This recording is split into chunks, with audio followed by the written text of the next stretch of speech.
These are the 6 lessons I learned from interviewing 6 millionaires over the past summer for a podcast, The Price of a Million. Sadly, this podcast is only in Latvian, so for those of you who are not Latvian, this is not, you won't be able to listen to all the episodes, but nothing less, you're gonna get the value from, these 6 lessons. So let's get right into them. Lesson number one, you guys must learn. Focus on cash flow. And I remember this actually happened on our first interview. I was interviewing a guy named Matis Ansviesels.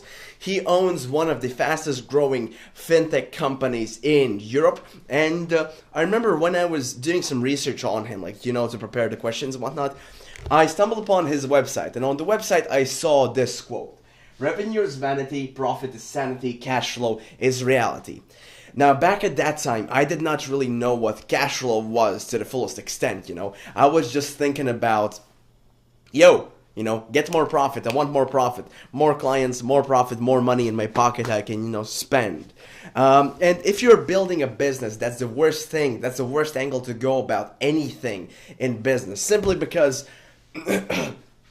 there's actually, if you're on the Swimming Leads website, and if you scroll down, you're actually going to see a graph of me analyzing why Airbus was able to take over, the market share for Boeing. Long story short, there's a story about, I think in 1998, or 1996, Boeing changed their CEOs.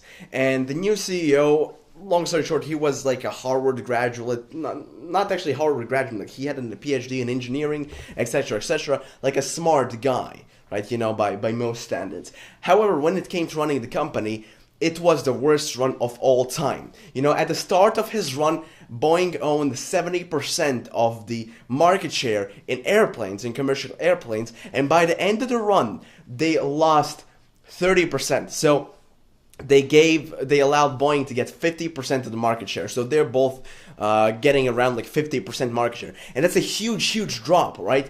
And it all came from them not focusing on cash flow. Because around that time, they're focusing on getting the highest deliverables, which essentially means the highest return for their investors.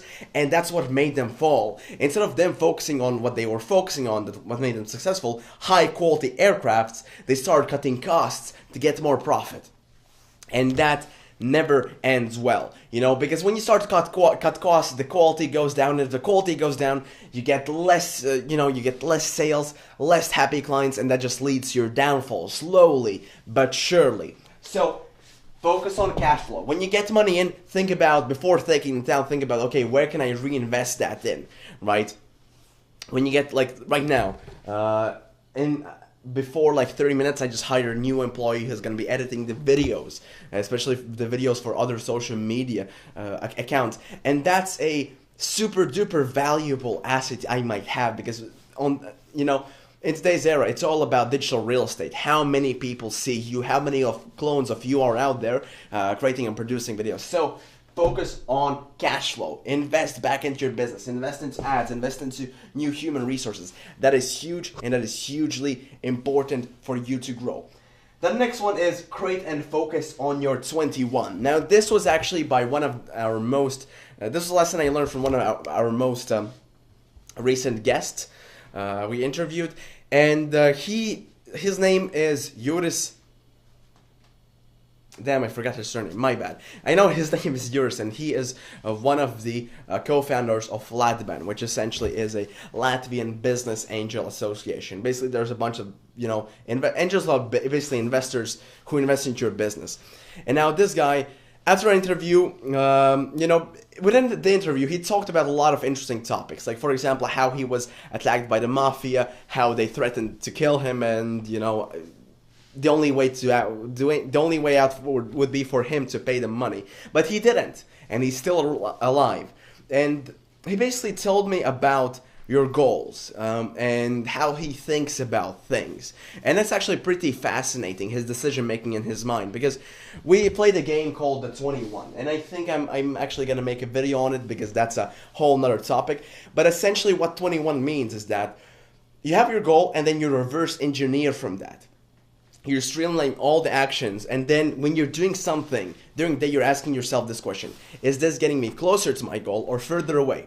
If it's getting you closer, you do it. If it's getting you further away, you don't do it. As simple as that. And that's just a small, real quick lesson that's super duper valuable for anybody who's in space. And he even goes as far as this. He told me a story where a professor in their university, they asked for a kettle.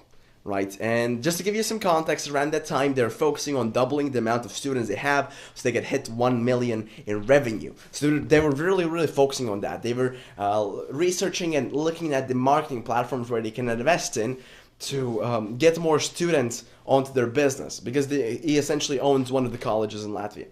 And during this time, in the summertime, he told me a story where he told me, Reinis, I remember when there was one professor who asked me to buy a kettle for them. And it was during that time we were trying to scale. So I have a question for you. Did I buy it to him or not? I thought to myself, like, a kettle, it's just like $20? Yeah, you probably bought it. He was like, no, I didn't. And I was like, that's fucking cruel. Why not? He told me something like this. Okay, so would buying that kettle get me closer to my goal or not? No. It's only me spending money on stuff that's not going to get me the ROI. That's one thing. The second thing is, if I spend those $20 for the kettle, they're going to start asking for more. They might ask for a vase, then they might ask for a painting. It's going to continue, going further. So if he wants a kettle, he has to buy it himself. He told me that he would not spend the money categorically because that was not his goal. That was not his goal, and it did not get him closer to his goal. So he did not spend time or money there. It's a super important lesson, something you really have to keep in mind. Ask yourself this question: is what I'm doing right now getting me closer to my goal or further away? If it's the latter, don't do it. Then the third one, build a team. All of these millionaires we were interviewing, they all had teams. There essentially hasn't been anybody whom I know who's a millionaire without a team.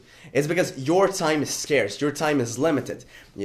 Focus on getting more people on a team. Focus on getting more helping hands on a team, because that's what's going to get you more revenue, more money, more hours worked. That's all that matters to you. Then the fourth lesson. There isn't much to talk about here, right? Then the fourth lesson, learn to say no.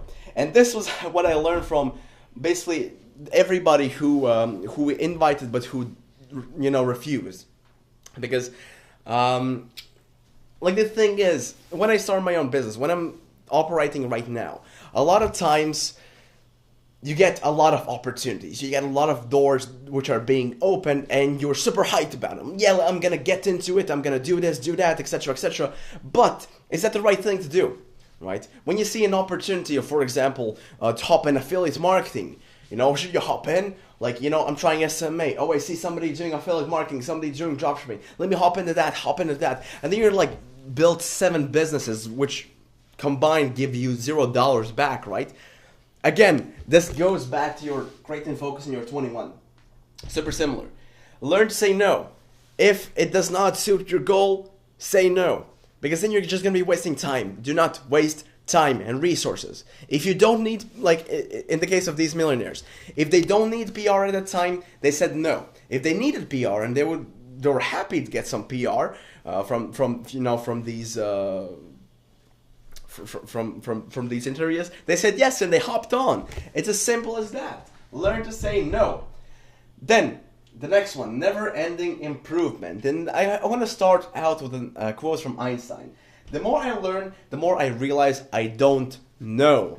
And this is huge, because if you've ever tried to, get into self-improvement and you've gone out of it, for me personally, a lot of times when I did that, I lost the mission I was working against, and I just felt shittier.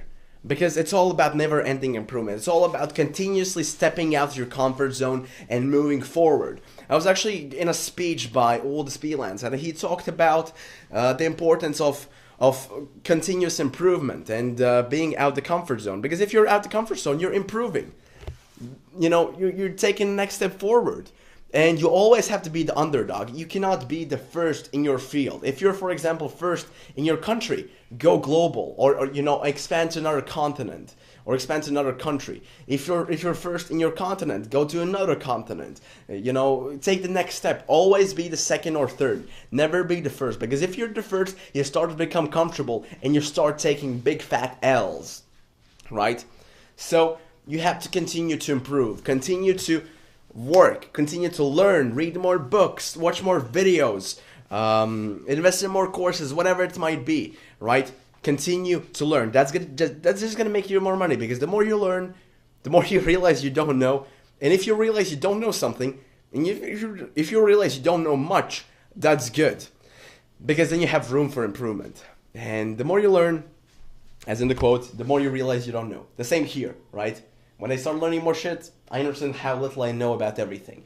And that's super important, because learning, if you want to be successful in business, right, you must stack skills, right? So skill 1, skill 2, skill 3, skill 4. Like, for example, for me, my biggest skills are photography, design, sales, marketing, right? Those are my skills, and they help me out a lot in everything I do right now.